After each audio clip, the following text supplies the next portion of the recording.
जौनपुर नामक छोटे से गांव में काफी कम आबादी रहती थी। वहाँ के लोग काफी कम पढ़े लिखे थे। गांव में एक स्कूल तो था, परंतु लोगों में जागरूकता की कमी के कारण बहुत कम बच्चे ही उस स्कूल में पढ़ने आते थे। गांव में ज्यादातर किसान रहते थे। इसी गांव में सतिया नाम का एक किसान रहता था, जिसका बेटा दीपक गांव के स्कूल में 12वीं कक्षा में पढ़ता था। अरे बेटा, अब तुम्हारी 12वीं की परीक्षा होने वाली है। उसके बाद क्या सोचा है? 12वीं के बाद पढ़ाई की कोई सुविधा नहीं है।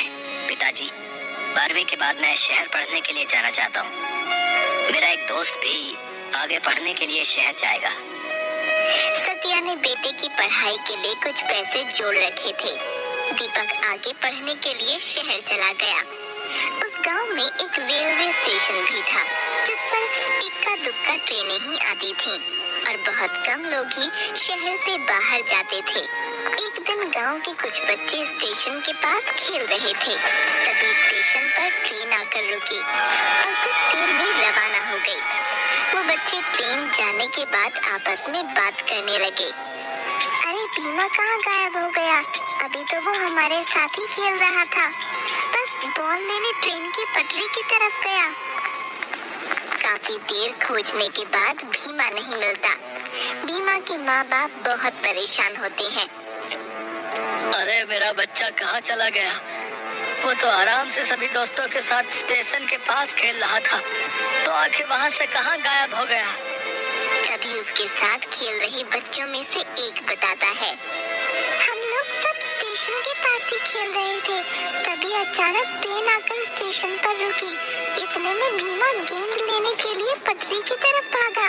फिर न जाने क्या हुआ, वो वापस ही नहीं आया। ट्रेन तो 5 मिनट बाद वहाँ से रवाना हो गई, पर भीमा कहीं नहीं मिला। सारा गांव उस बच्चे को ढूंढकर परेशान हो जाता है, पर वो कहीं नहीं मिलता। इसी तरह कुछ दिनों बाद एक और बच्चा स्टेशन के पास से ही गायब हो जाता है। गांव भर में इस बात की चर्चा होने लगी। अरे भैया, ये सब क्या हो रहा है? ऐसे बच्चों का गायब होना चिंता का विषय है। आखिर स्टेशन के पास खेलते हुए बच्चों में से ही कोई गायब क्यों होता है भाई? और जब वहाँ ट्रेन आती है, उसी के बाद दोनों बच्चे गायब हुए।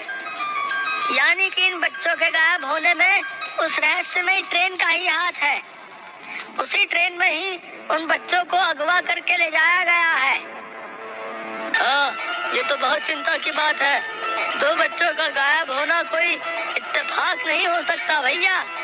जरूर ट्रेन में ही कोई व्यक्ति बच्चों को लेकर गया है। परंतु हम अब क्या करें? हम सभी को अपने बच्चों को स्टेशन की तरफ जाने से मना करना पड़ेगा। भाइयों, कहीं कोई भूत प्रेत हमारे बच्चों को गायब तो नहीं कर रहा ना? अरे भाई, अब तुम और मत डराओ हमें। हाँ, वैसे ही गांव वाले सब के सब डरे पड़े हैं। गांव के हर घर में इस बात की चर्चा हो रही थी। सतिया के कान में भी ये बात पड़ी।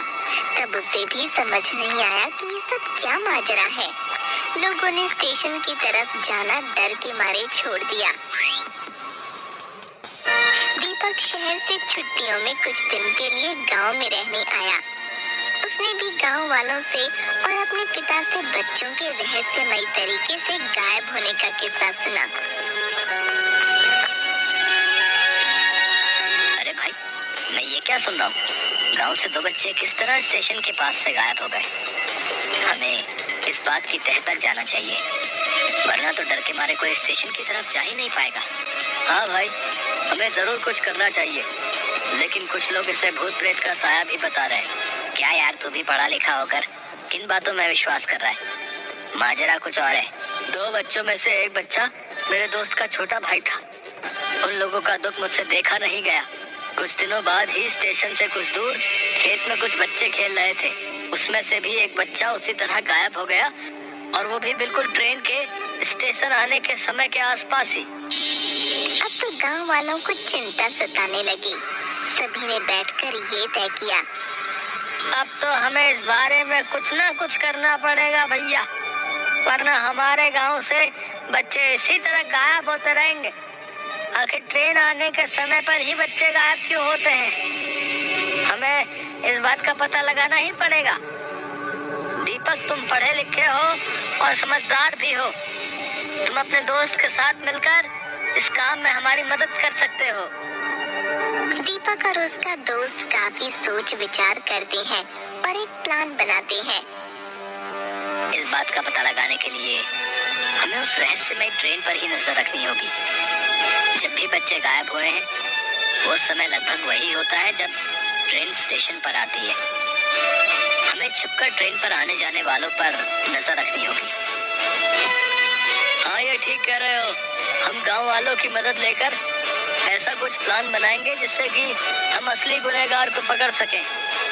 गांव के कुछ जवान लड़के स्टेशन मास्टर के कमरे में छुप कर बैठ जाते हैं और दीपक उन्हें समझाता है। देखिए, आप लोग इस कमरे में छुप कर बैठे, बाहर गांव के 2-3 बच्चों को स्टेशन पर खेलने के लिए छोड़ देते हैं। वो जो भी व्यक्ति है, बच्चों को भी अपना निशाना बनाता है। आप लोग छुपकर अंदर से ही देखते रहना, और बच्चे स्टेशन पर खेल रहे होंगे, मैं ट्रेन के अंदर जाऊंगा। इसी तरह हम उस गुनहगार का पता लगा सकते हैं जो कि बच्चों को अगवा करता है। सभी लोग दीपक के कहे अनुसार कमरे में छिप जाते हैं और बच्चे बाहर स्टेशन पर खेलने लगते हैं।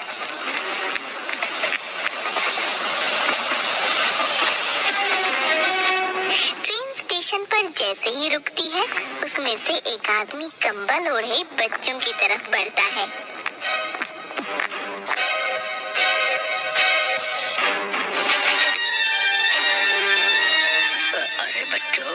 क्या खेल रहे हो? ये लो, मैं तुम सबके लिए चॉकलेट लाया हूँ। हेलो। वो व्यक्ति सभी बच्चों में चॉकलेट बांट देता है और उनमें से एक बच्चे को कहता है, सुनो बेटा, जरा मेरा ये बैग अंदर ट्रेन में रखवा दो, तुम्हारा बहुत भला होगा बेटा। बच्चा खुशी खुशी उस व्यक्ति का बैग लेकर उसके पीछे पीछे ट्रेन के अंदर चल देता है। दीपक और उसका दोस्त ये सब दूर से देख रहे थे। वो भी उसी डिब्बे में उन लोगों के पीछे पीछे चल देते हैं। दीपक देखता है कि वो व्यक्ति उस बच्चे के बैग रखने के बाद उसके मुंह पर रुमाल लगाकर उसे बेहोश कर देता है और वहीं सीट पर सुला देता है। ट्रेन में कोई ज्यादा लोग नहीं थे, इसलिए वो व्यक्ति आराम से इस बच्चे को अगवा कर लेता है। ट्रेन चल पड़ती है।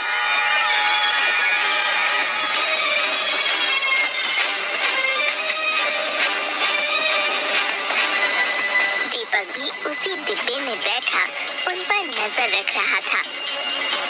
दीपक अपने दोस्त से कहता है, मुझे लगता है ये व्यक्ति इस बच्चे को अगवा करके ले जा रहा है, परंतु ये ऐसा क्यों कर रहा है? मुझे चुपचाप इस पर नजर रखनी होगी, तभी मैं इसे रंगे हाथों पकड़ पाऊंगा।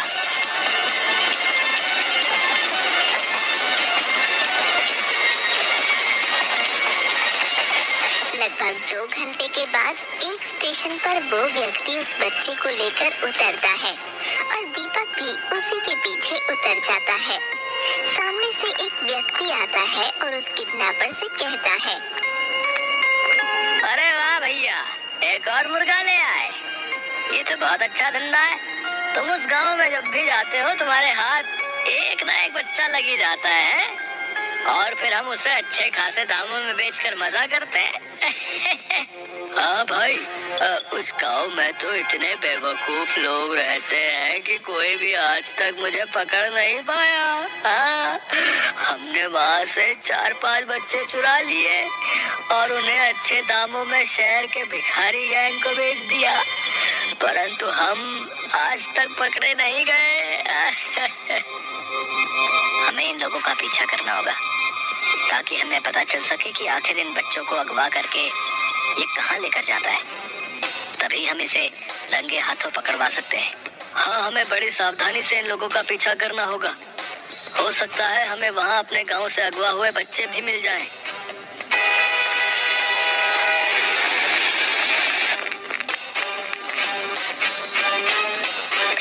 दीपक और उसका दोस्त उन दोनों किडनैपर्स का पीछा करने लगते हैं।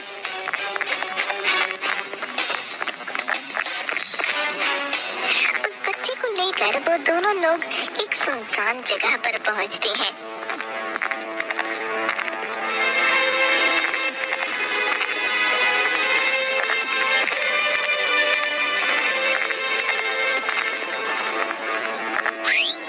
दीपक और उसका दोस्त बहुत सावधानी से उन लोगों का पीछा करते रहते हैं।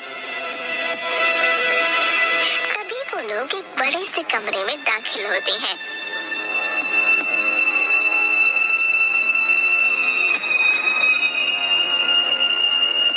सामने बैठा एक व्यक्ति किडनैपर से पूछता है, आ गए तुम लोग एक नया शिकार लेकर।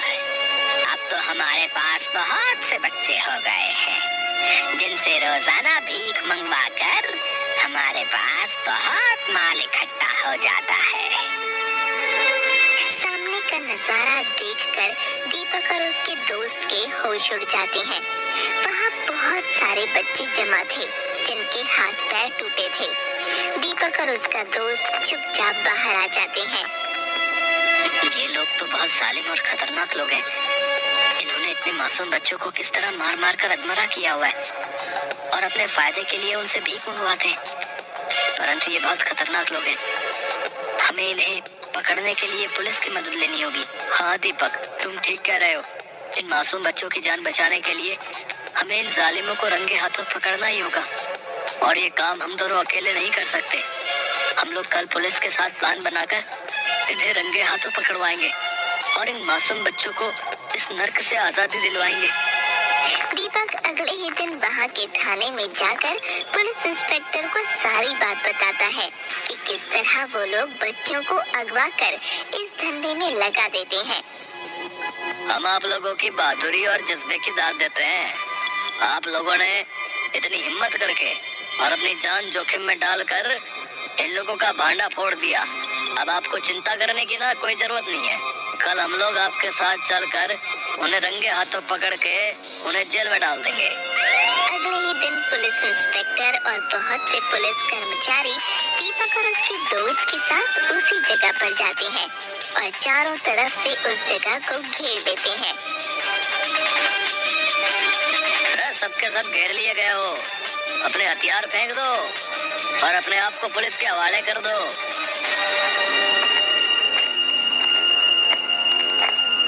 सभी अपराधी पुलिस द्वारा हिरासत में ले लिए गए। अरे तुम लोग कौन हो हैं? और इन बच्चों को अगवा क्यों करते हो? जल्दी सब बताओ। पुलिस की मार खाने के बाद वो दोनों किडनैपर सारा सच उगल देते हैं। हम लोग गांव से बच्चों को चुराकर शहर में भिखारी गैंग को बेच देते थे।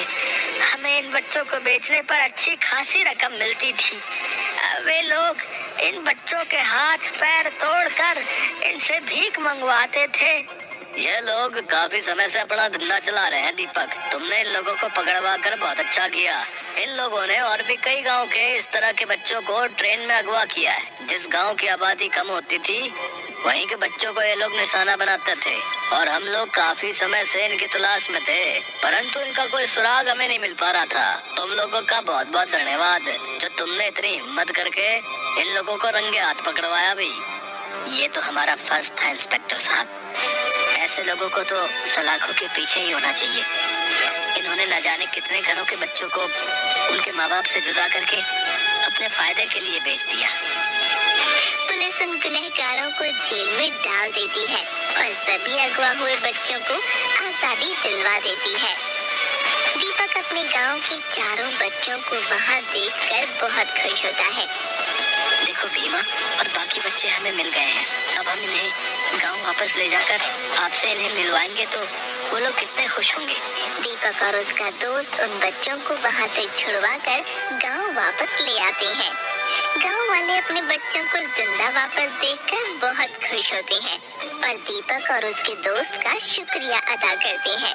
इस तरह दीपक और उसके दोस्त ने समझदारी और हिम्मत से काम लेते हुए इन लोगों को सलाखों के पीछे पहुंचा दिया। अब गांव वाले बहुत खुश और निश्चिंत थे।